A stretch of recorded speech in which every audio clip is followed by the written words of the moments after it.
ペッピーです。In this lesson, we are gonna learn Japanese grammar. たらいいですか? Here we go! にゃんこさん、タコを高く飛ばしたいんだけど、どうしたらいい？誰かに持っててもらったらいいよ。ペッピー、これ持ってて。にゃんこさん、できたよ。そういう意味じゃなかったんだけどな。全然違うぜ、グラマー。OK。ただいいですか? How should I do something? Or what should I do? For example, どうしたらいいですか?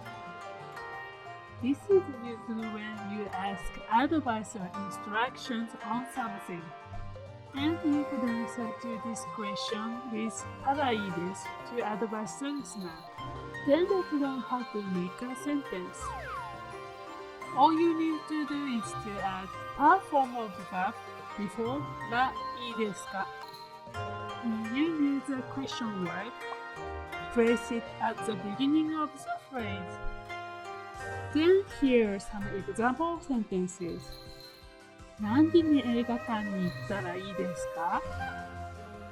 どうやってホテルを予約したらいいですか?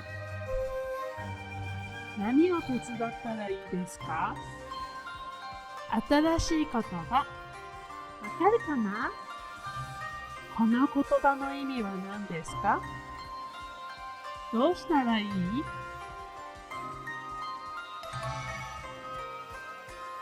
これ持ってて。